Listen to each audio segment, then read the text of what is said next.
Hello, ladies and gentlemen, this is Spellbinder's Report. I'm going to play two short video clips that 34 years ago they said that basically the 2012 doomsday scenario was actually going to be either September 24th, 2011 or December 24th, 2011. And I'm thinking maybe it's been deliberately changed over a period of time since these two shows came out. One was Rod Serling, who did one, and the other was Leonard Nimoy in In Search Of. And they both basically say September or December of this year, not next year.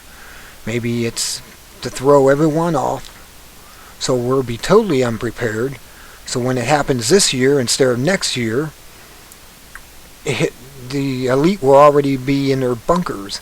I just watched 2012 again, the movie, and it's true what they said in the movie. They would not tell us anything if this was going to happen, if there was going to be enough upheaval, the crust was going to shift and everything from this passerby. In the actual movie 2012, they didn't really cover what caused all this. They said, well, solar flares and solar activity, but something's got to start the sun into this super cycle of flares.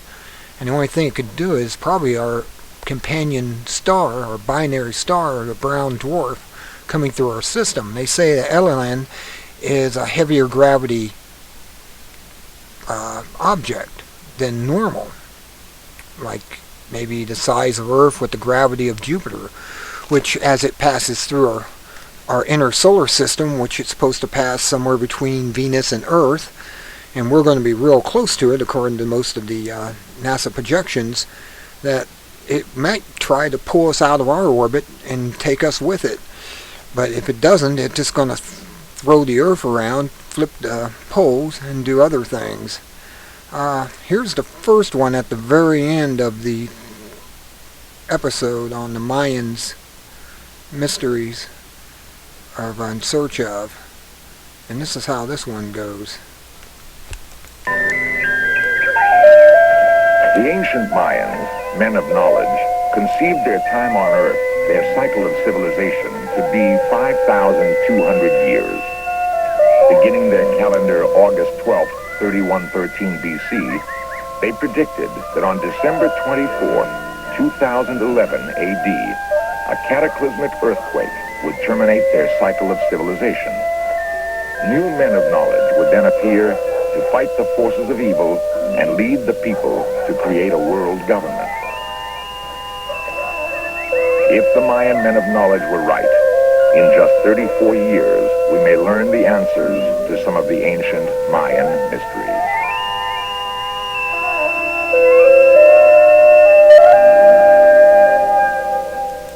And now, here is the second document video that was done probably about the same era, about 34 years ago, or maybe a little earlier when Rod Serling was still alive. And this is how this one goes. It should wake people up also. An inscription tells us that the modern period will end December 24th, 2011 AD.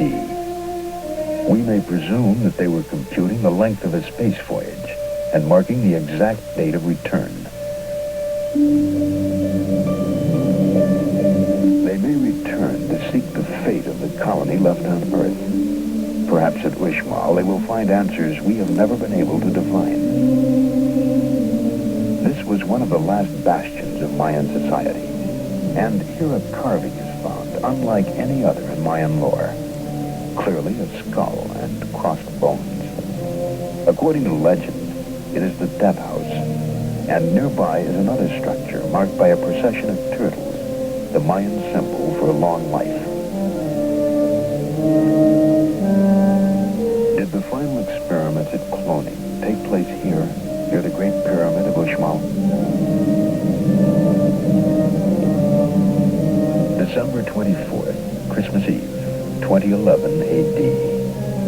On that day, they may return to seek the fate of the colony left on Earth. Perhaps they will settle in the jungle of Uxmal, where, according to legend, Mayan priests talk to their god through a black, shiny, glass-like rock, an ancient description of a television receiver.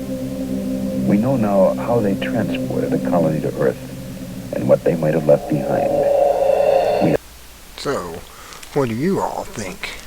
Is it going to be next year, on the 24th of December of 2012, or this year, December 24th, 2011? I mean, we don't know offhand, do we now? Because we've been lied to for so long by the mainstream media and the government, NASA and others, that we can't really tell. But this came out 34 years ago saying it was going to be a year earlier. Like I said, I think they're trying to catch us off guard. So when they're in their bunkers and this all comes down, we'll be totally caught off surprise by it. And what are we to do then? And they're creating all this stuff that you see happening in today's news to keep us distracted, keep us thinking about the economy and wars and everything else, to totally keep our mind off the scientific endeavor of what's going on up above us in space.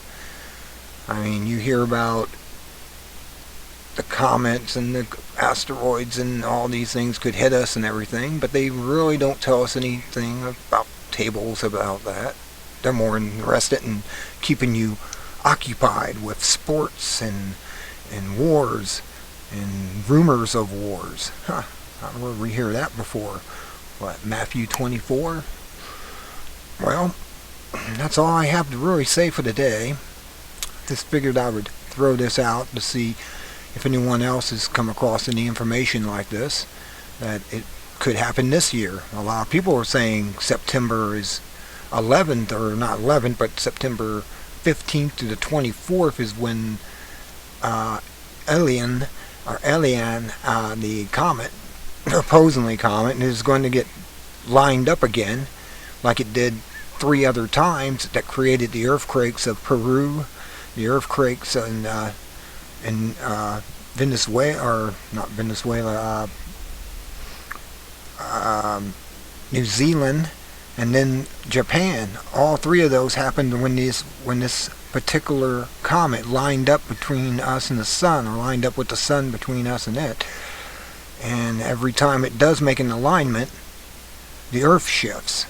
I mean, we have shifted about 8 inches so far, maybe more, because they said the one in Peru shifted the Earth's axis 4 inches, and then now they're saying the one in Japan did the same thing. It shifted the Earth, and the entire island of Japan moved 30 meters or something of that nature. It's to the side.